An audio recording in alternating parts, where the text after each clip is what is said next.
Hello students, स्वागत है आपका अपने यूट्यूब चैनल कनवाड़ी क्लासेस में। स्टूडेंट्स, आज हमको जो टेस्ट पढ़ना है वो है फ्यूचर कंटिन्यूस। इससे पहले हमने प्रेजेंट इंडेफिनिट पढ़ लिया, पास्ट इंडेफिनिट पढ़ लिया, फ्यूचर इंडेफिनिट पढ़ लिया। उसके बाद में हमने पढ़ा था प्रेजेंट कंटिन्यूस, फिर पढ़ा था पास्ट कंटिन्यूस और अब हम पढ़ेंगे फ्यूचर कंटिन्यूस। तो फ्यूचर कंटिन्यूस मैंने कहा, अगर आपको किसी भी टेंस को पढ़ना है, जानना है, तो सबसे पहले आपको किस चीज की जरूरत पड़ेगी, तो वो चीज है पहचान। आपको उसकी पहचान देखनी पड़ेगी। और पहचान के बारे में बात करें तो फ्यूचर कंटिन्यूस टेंस की जो पहचान होती है वो होती है रहा होगा, रही होगी, रहे होंगे, रहेगा, रहेगी या फिर रहेंगे। अब आप इन ज्यादा लफ्जों में नहीं पढ़ के आपको केवल इतना करना है, एक तो रहा होगा को याद रखो आप, और एक आप याद रख लो रहेगा। अब देखिए, इनसे ही सारी बन जाएगा।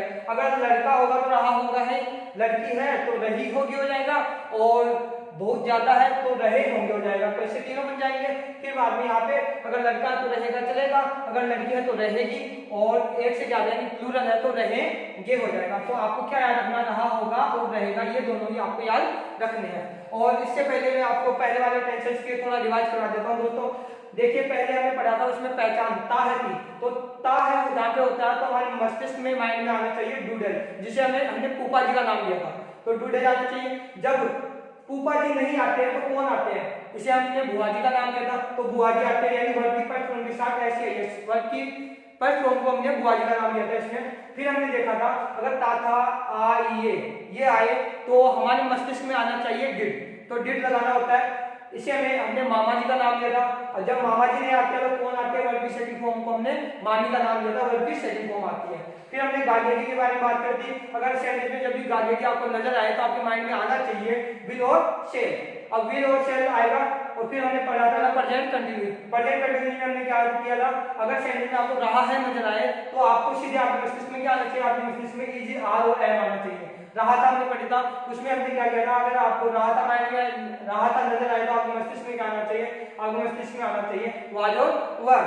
फिर हमने पढ़ा था, आज हम पढ़ेंगे रहेगा, रहेगी, रहेगा। अगर ऐसा हो तो हमें विल बी और शैल बी हमारे माइंड में आनी चाहिए। तो वैसे ही हमने कहा फ्यूचर कंटिन्यूअस टेंस आज पढ़ेंगे, और इसकी पहचान होगी रहा होगा, रही होगी, रहे होंगे, रहेगा, रहेगी, रहेंगे। मैंने कहा आपको केवल दो को याद रखना, रहा होगा को, रहेगा को। रहा होगा लड़का है तो इस प्रकार से बना लेंगे। और अभी देखते हैं, सब सेंटेंस नजर आए तो आपको क्या करना होगा, आपको आपके माइंड में विल बी और शैल बी आनी चाहिए। क्या आनी चाहिए, विल बी और शैल बी, यानी रहा होगा आए या फिर रहेगा आए, तो आपके माइंड में क्या आएगा, विल बी और शैल बी। यानी कि आपको सेंटेंस में हेल्पिंग वर्ब के रूप में या तो विल लगाना है, या फिर विल बी लगाना है, या फिर शैल बी लगाना। फिर वही चीज हमें विल बी कहां पे लगाना है और शैल बी कहां पे लगाना। तो विल बी आपको वही चीज है, हमने पढ़ा था गागेजी वाला, गागेजी आते माइंड में क्या आना चाहिए, विल और शैल आना चाहिए।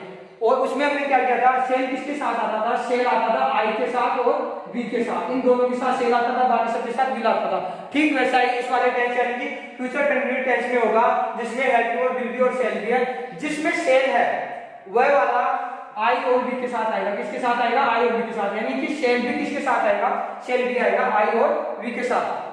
तो रहा हुआ नजर आए तो आपको विल बी और शैल बी माइंड में आना चाहिए, रहेगा नजर आए तो भी आपको विल बी और शैल बी माइंड में आना चाहिए। और फिर आपको विल बी लगाना है या शैल बी लगाना है, ये डिपेंड करता है। अगर करता आई और बी के अलावा हो तो आपको किसका इस्तेमाल करना है, विल बी का इस्तेमाल करना है। या ये कहे कि आई और बी जो होते हैं वो होते हैं खुद के लिए। अगर खुद के लिए हम किसी बात को कह रहे हैं जिसमें खुद शामिल हो, आई यानी मैं और बहुवचन होके, जैसे क्लास बैठी है और क्लास अपने बारे में कह रही है हम, तो खुद के लिए बोले, खुद के लिए जो बोले तो शेल का इस्तेमाल किया जाता है। तो ऐसे यहाँ पे खुद के लिए हमें शेल बी का इस्तेमाल करना है, और खुद के अलावा किसी दूसरे के लिए हमें विल बी का इस्तेमाल करना है। या ये कहे आई और बी के लिए हमें शेल बी का इस्तेमाल करना है, बाकी सबके लिए हमें विल बी का इस्तेमाल करना है। चलिए ऐसे ही हम देखते हैं। सबसे पहला जो टेंस है जिसे हम अफर्मेटिव सेंटेंस बोलेंगे, जिसमें ना तो क्या आता है और ना ही नहीं आता है। इस वाले सेंटेंस में क्या होगा, हमने देखा सब्जेक्ट कौन है, सब्जेक्ट है तनु, तनु को हमने लिखा, ये लिख दिया। सबसे पहले हम सब्जेक्ट को लिख लेना होता है, बाकी सारी बातें बाद में करनी होती है। सब्जेक्ट लिया तनु, फिर उल्टा चलना होता है। किधर चलना होता है, उल्टा चलना होता है। उल्टा चलेंगे और हमने पहचान देखी, पहचान इसकी रही होगी, रहा होगा, नहीं होगी। देखते हमारे माइंड में क्या आना चाहिए, ये देखते हमारे माइंड में आना चाहिए विल बी और शैल बी। क्या आना चाहिए, विल बी और शैल बी। किससे, इसको देखकर। अब विल बी आएगा या शैल बी आएगा, डिपेंड किस पे करता है, ये डिपेंड करता है कि सब्जेक्ट कौन सा है। सब्जेक्ट आई है क्या, सब्जेक्ट बी है क्या। अगर ये नहीं है इसका मतलब क्या है कि शैल बी नहीं आएगा, तो कौन सा आएगा, विल बी आएगा। चलिए विल बी लिख देते हैं। तो यहाँ पे हमने लिख दिया रही होगी के लिए विल बी आया, तो यहाँ पे WI डबल विल और बी।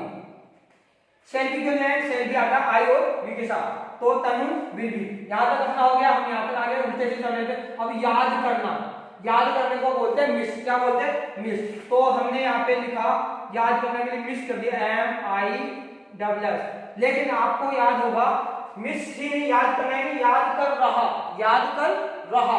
तो रहा जहाँ पे आ गया वहां पे आपका क्या लगाना पड़ता है? रहा के साथ में आपको हमेशा आईएनजी लगाना पड़ता है। तो याद कर रहा के लिए आपको यहाँ पे क्या लगाना पड़ेगा? आईएनजी लगाना पड़ेगा। तो ये हो गया तनु विल बी मिसिंग। अब कौन आगे क्या है? मुझे। किसे? मुझे। मुझे के लिए आपको क्या कर देना है? To me. ठीक है, तो Tanu will be missing to me. ये आपका सेंटेंस कंप्लीट हो गया। उम्मीद है कि आपको अच्छे से समझ में आया होगा। फिर हमें करना है नेगेटिव वाला सेंटेंस। नेगेटिव वाला सेंटेंस कौन होता है? वह वाला होता है जिसमें आपको नहीं नजर आ जाएगा। अगर सेंटेंस में आपको नहीं नजर आएगा वो कौन सा होगा? वो नेगेटिव का होगा, जिसमें मना किया जाए। तो इस वाले सेंटेंस में आप देख रहे होंगे यहाँ पे नहीं है। तो सबसे पहले सब्जेक्ट लिख लो। सब्जेक्ट हमने लिखा तनु, TANU, तनु लिख लिया। फिर उसके बाद में उल्टे से स्टार्ट करना, उल्टे चलना। उल्टे चले तो रही होगी, रही होगी आया, रही होगी आया, तो माइंड में क्या आएगा? माइंड में अपने आएगा विल बी या फिर शेल बी। यहाँ पे हमने लिखा तनु के लिए विल बी आ रहा है, तो WILL और यहाँ पे लिख दिया बी। लेकिन आप एक चीज पे गौर करो, हमने पिछले वीडियो में बताया था, उसने पीछे बताया था कि नोट हमेशा तीसरे नंबर पे आता है। नोट हमेशा कौन से नंबर पे आता है? तीसरे नंबर पे आता है। तो एक हो गया, दो हो गया, तो यहाँ पे तो नोट होना चाहिए था। इसका मतलब है कि जिसको ये जो बी है उसको किसका दो? बी का यहाँ पे कोई रोल नहीं है। बी ऐसे या मतलब जीवने के लिए बुलाया, लेकिन किसी जिसको बुलाया उसके साथ में आ गया, बुलाया तो बिल को था और आ गया वो ना बी साथ में आ गया। तो ठीक है, इस बी को तो नोट के कारण किसका दिया जाएगा। तो यहाँ पे हमने क्या कर दिया? यहाँ पे हमने नोट लगाया। नोट क्यों लगाया? नोट हमेशा कौन से नंबर पे आता है? नोट हमेशा तीसरे नंबर पे आता है। तो 1, 2 और 3 तीसरे नंबर पे हमने लगा दिया नोट। और अब कर दो भाई, अब बी लगा दो, अब कोई दिक्कत नहीं है। Will Tanu will not B. अब कहां तक हो गए? अब यहां तक हो गए। तो याद कर रही, अब याद कर रही का करना है। याद करने को हम मिस बोलते हैं। तो रही आया तो इसके लिए हमें क्या लगाना पड़ेगा? आईएनजी लगाना पड़ेगा और मिसिंग करना पड़ेगा MISSING। तो Tanu will not be missing, Tanu will not be missing. आगे क्या है? किसे? मुझे। तो to me, Tanu will not be missing to me. ऐसे करके ये अपना सेंटेंस है। तनु मुझे याद नहीं कर रही थी, पहले तो याद कर रही थी, अब इसे लगा कि याद नहीं कर रही थी, ऐसा लग रहा था। फिर यहाँ पे देखिए क्या तनु मुझे याद कर रही होगी। यहाँ पे आपने देखा कि यहाँ पे प्रश्नवाचक सेंटेंस, जैसे हम इंटरोगेटिव सेंटेंस बोलते हैं। इंटरोगेटिव सेंटेंस की पहचान होती है उसके वाक्य की शुरुआत में क्या आता है। मैंने आपसे कहा था कभी भी वाक्य की शुरुआत में क्या है, हमें क्या करना पड़ता है? हमें हमेशा वाक्य की शुरुआत उसकी हेल्पिंग वर्ब से करनी पड़ती है, उस वाले टेंस की हेल्पिंग वर्ब से करनी पड़ती है। तो इस वाले में हेल्पिंग वर्ब क्या है? इस वाले में आपको हेल्पिंग वर्ब मिली दी रही होगी, से हमें पता चला था विल बी या शेल बी है। लेकिन तनु क्या है? आई नहीं है, बी नहीं है, इस कारण में विल बी लगाना है। तो इसकी हेल्पिंग वर्ब विल बी, तो हमने यहाँ पे लिखा WILL। लेकिन मैंने आपसे कहा था कि जीवने के लिए, खाने के लिए बुलाया तो केवल विल को था, WILL और SHALL, इन दोनों को बुलाया था। लेकिन इनके साथ में कौन हो गया? बी हो गया। तो इसकी कोई इज्जत नहीं कर रहा, इसको तो बस ऐसे आगे पीछे खिसकाए जा रहे हैं। अभी कहाँ पे?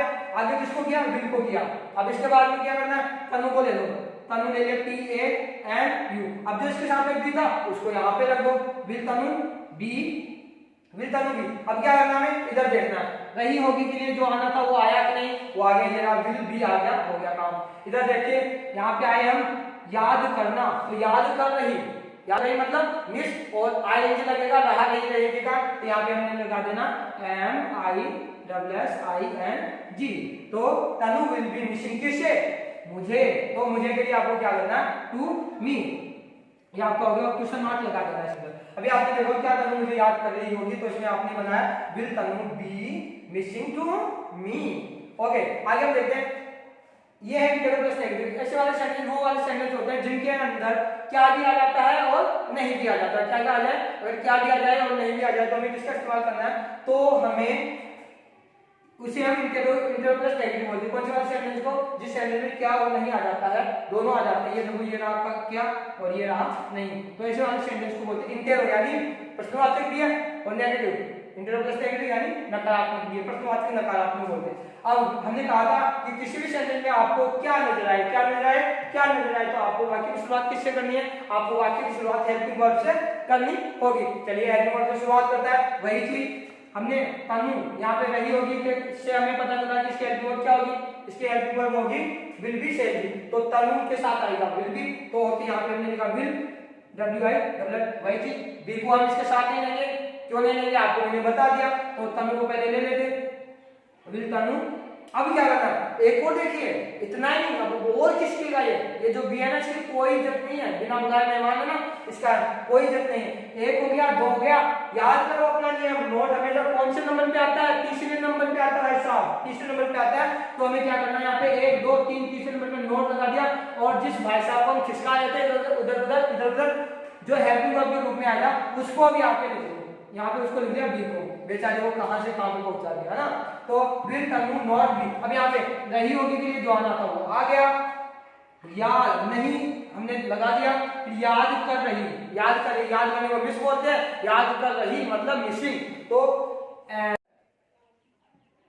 प्लस ING मिसिंग का बच गया क्या, टू मी, तो यहाँ पे हमने कर दिया टू और ये कर दिया मी और लगा दिया क्वेश्चन मार्क। तो ऐसे करके हमारे सेंटेंस कंप्लीट हो गए और फ्यूचर कंटिन्यू टेंस आपको उम्मीद है कि समझ में आया होगा।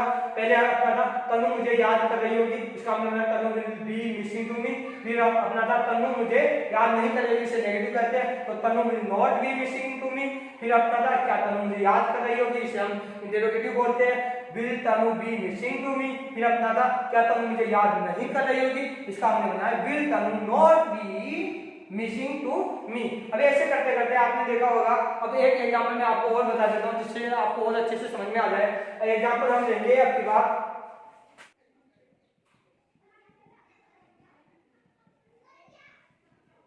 कुत्ता भौंक रहा होगा, तो कुत्ता भौंक रहा होगा ये बनाना है हमें, तो सबसे पहले हमें सब्जेक्ट को ले लेना, बाकी चीजें बाद में करनी है। तो कुत्ते के लिए हमने लिख दिया DOG डॉग, और फिर हमें देखना होगा, रहा होगा, रहा होगा मतलब विल बी और शेल बी, तो लगा दो विल बी आएगा शेल बी आएगा, तो कुत्ते के लिए हमेशा क्या आता है, विल बी आता है। तो यहाँ पे हमने क्या लगाया, WI विल और बी लगा दिया। कुत्ते के लिए कहने का मतलब आई और बी के अलावा सभी के साथ में क्या आता है, विल बी आता है। डॉग विल बी, आगे हमें क्या, भौंकना, लेकिन भौंक रहा, भौंकने को बोलते बार, तो बार के साथ में क्या लगा देना, बार्किंग, आई में लगा देना BARKING,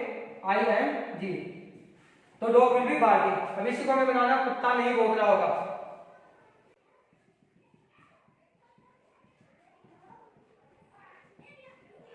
कुत्ता नहीं भौंक रहा होगा। तो इसमें आपको क्या करना है, इसमें आपको कर देना है, सबसे पहले कुत्ते के लिए हमें लिख देना है, मतलब कुत्ता सब्जेक्ट है उसके लिए डॉग।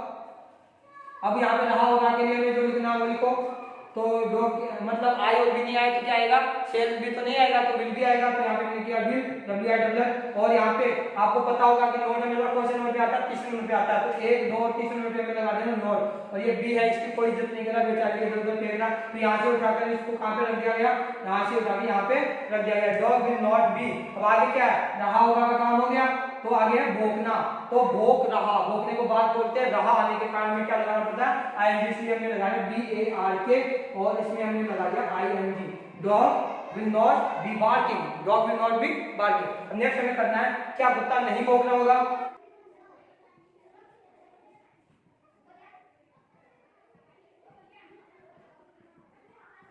क्या कुत्ता भौंक रहा होगा। इसे अगर हमें करना है तो सबसे पहले देखिए वाक्य शुरुआत में कभी भी क्या जाता है, हमें क्या करना होता है, हमें हेल्पिंग वर्ब से शुरुआत करनी पड़ती है। तो क्या को देख के हमें हेल्पिंग वर्ब कौन सी, किससे पता चलेगा, रहा होगा, रहा होगा से हमें हेल्पिंग वर्ब पता चलेगी, रहा होगा मतलब विल बी या शेल बी। अब विल भी आएगा शेल भी आएगा, डिपेंड करता है आई और बी पे, तो यहाँ पे आई और बी है नहीं तो शेल बी तो नहीं आएगा, तो क्या आएगा, विल बी आएगा। तो यहाँ पे हमने लिख दिया WI। अब यहाँ पे हमें क्या लिखना, डॉग, कुत्ते के लिए लिख दिया डॉग DOG। मैंने क्या कहा था, बी को बेचारे को इधर उधर उठा के फेंका जा रहा, पटका जा रहा, तो ठीक वैसे इस बार भी इसको बी को दूर कर दिया, विल डॉग, और यहाँ पे कर दिया बी, विल डॉग बी।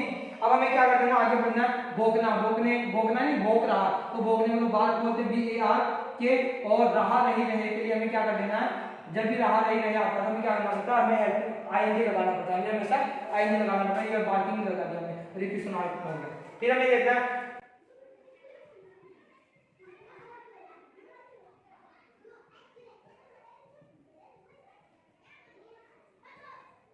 क्या कुत्ता नहीं भौंक रहा होगा। तो क्या कुत्ता नहीं भौंक रहा होगा, इसके लिए सबसे पहले हमें वाक्य की शुरुआत में क्या आता है, तो हमें क्या करना पड़ता है, वाक्य को हेल्पिंग वर्ड से शुरू करना पड़ता है। हेल्पिंग वर्ड की होगी विल बी, तो विल बी के लिए हमने पहले उठाया विल, लेकिन उसके बाद में हमें क्या करना है, सब्जेक्ट को लेके आना है। सब्जेक्ट लेके आए तो यहाँ पे हो गया dog, will dog, will dog, आगे क्या करना है, विल डॉग। इसके बाद में हमें हेल्प को कंप्लीट करना है। कंप्लीट करने के लिए यहाँ पे लगा दिया हमने बी, विल डॉग बी। अब यहाँ पे रहा हुआ के लिए जो लगना था हमने लगा दिया। फिर अब भौंकना, भौंकना नहीं भौंक रहा, भौंक रहा मतलब बार के नहीं भौंकना, मतलब बी ए आर के। और यहाँ पे रहा के लिए हमने क्या लगा दिया, रहा के लिए हमने लगा दिया आईएनजी। तो will dog be barking and question mark. कैसे करके आपका एक सेंटेंस कंप्लीट होता है। उम्मीद करता हूँ कि आपको अच्छे से सेंटेंस समझ में आए होंगे और फ्यूचर कंटिन्यू कैसे आप अच्छे से समझ गए होंगे। और आपको इसी वीडियो के डिस्क्रिप्शन में मैं आपको 3 सेंटेंस दूंगा, उसे आपको कमेंट्स में करने हैं अच्छे से ध्यान से। इसी उम्मीद के साथ कि आप सभी सेंटेंस को अच्छे से कर पाओगे, मैं इस वीडियो से विदा लेता हूँ। हंसते रहिए, मुस्कुराते रहिए और लगे रहिए अपनी स्टडी में। Bye friends.